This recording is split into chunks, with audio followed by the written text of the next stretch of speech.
Oi, meu nome é Luiz Vicente Berti, sou cirurgião do aparelho digestivo e há mais de 25 anos nós nos dedicamos a entender e tentar tratar essa doença que eu acredito que é a doença que mais afeta o mundo hoje, que é a obesidade e suas consequências.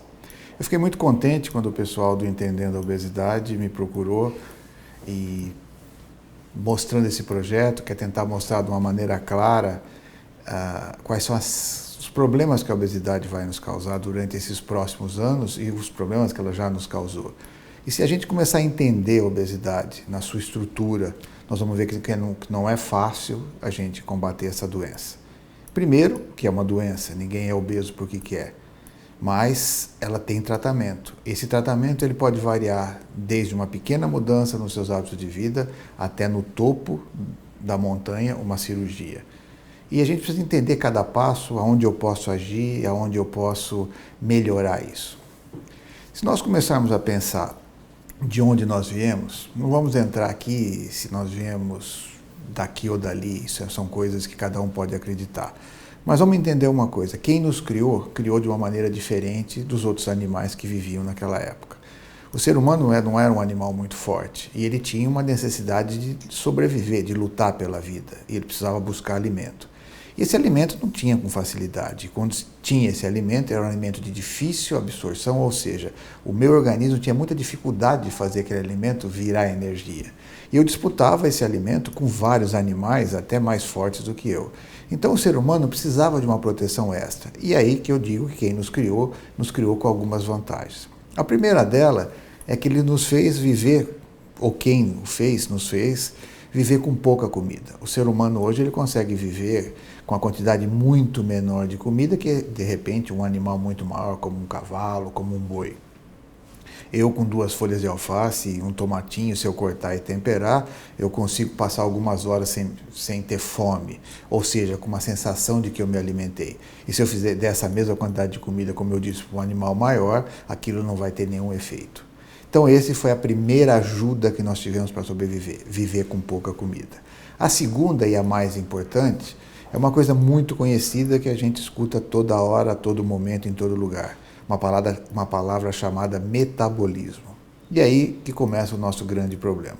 O metabolismo, sintetizando, ficando fácil de entender, é a capacidade que o nosso corpo tem de nos preservar quando a gente está num momento de fome. Se eu não tenho comida, o meu corpo faz, sem que eu possa comandar essa atitude, ele me faz gastar menos energia. Então imagina eu na época das cavernas, onde a gente tinha muita dificuldade em comer, eu ficava 3, 4, 5 dias sem achar alimento. Para que eu tivesse força necessária para buscar esse alimento, o que o meu corpo fazia? Ele me fazia gastar menos energia. E aí eu conseguia uma energia extra para buscar comida. Então isso, mais ou menos explicando para vocês, é o que a gente chama de metabolismo. Óbvio que a explicação científica é muito maior que isso, é só para ficar fácil da gente entender. Então, eu vivendo com pouca comida e tendo essa capacidade que eu não controlo, seria maravilhoso se eu pudesse controlar o meu metabolismo. Eu preciso emagrecer, eu penso que eu vou acelerar esse metabolismo, aí eu vou lá, queimo mais energia e consigo emagrecer. Mas eu não consigo fazer isso. Nós fazemos, mas não temos o controle sobre o metabolismo. Então, essas 2 características foram muito importantes para que nossos antepassados conseguissem sobreviver. E assim eles conseguiram ter os seus filhos tiveram seus filhos, e assim essa característica, essa genética foi sendo passada de geração para geração até que nós chegamos nos dias de hoje. Lá atrás isso era fundamental. Quanto mais gordura eu tinha, nessa época que eu estou me referindo, mais chance de sobrevida eu tinha. Eu não tinha casa, eu não tinha cobertor, quanto mais gordura eu tinha, menos frio eu sentia. Quanto mais gordura eu tinha de reserva, mais dias eu podia ficar andando atrás do meu alimento, ou seja, eu tinha uma reserva, de gordura que aquilo virava energia para que eu pudesse sobreviver. E quanto maior era o meu corpo, mais eu intimidava outros animais. Então, gordura, na nossa genética, ela não é considerada como uma coisa ruim, muito pelo contrário. Para piorar um pouquinho, a cada ano que a gente vai vivendo, o nosso corpo vai aprendendo a gastar menos energia. Enquanto a gente está construindo o corpo, construindo músculos, ossos, ou seja, todo o nosso organismo, a gente consegue queimar muito mais energia. Depois dos 30, 40 anos, Nosso corpo praticamente já terminou muito tempo lá atrás de ser construído, aí o meu corpo começa a economizar energia. Porque quando eu chegava aos 50, 60 anos, eu já não tinha mais tanta força física para correr atrás do alimento, para caçar e para buscar a minha comida. Então, naturalmente, a gente vai gastando menos comida. Então, problema número 1, eu tenho um corpo que acha que gordura é uma coisa boa. Problema número 2, a cada ano que passa, o meu corpo começa a economizar mais. Problema número 3, que hoje nós temos muito mais comida e uma comida totalmente industrializada. A comida que eu comia lá atrás era uma comida bruta, sem tempero, sem preparo, sem cozimento, sem higiene. E até que eu transformasse aquilo em energia, aquilo demorava muito tempo dentro do meu organismo. Hoje eu tenho uma comida industrializada que ela está prontinha para ser absorvida.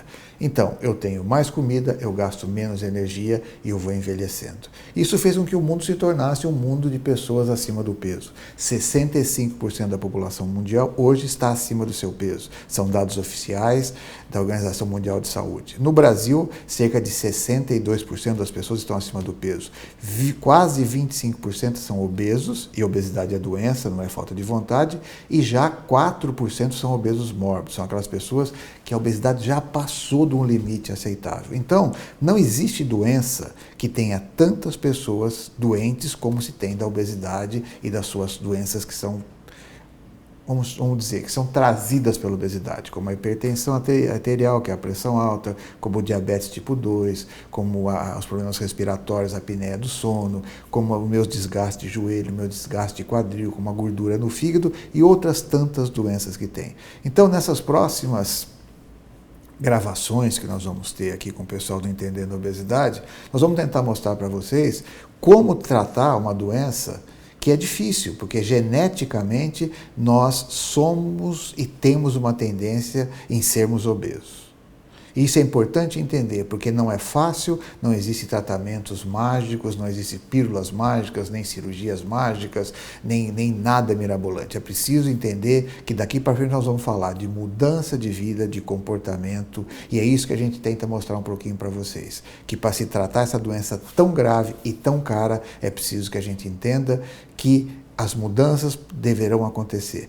Desde quando meu peso começou a subir lá atrás, até o momento onde meu peso já passou de um limite e eu preciso de um tratamento muito mais forte.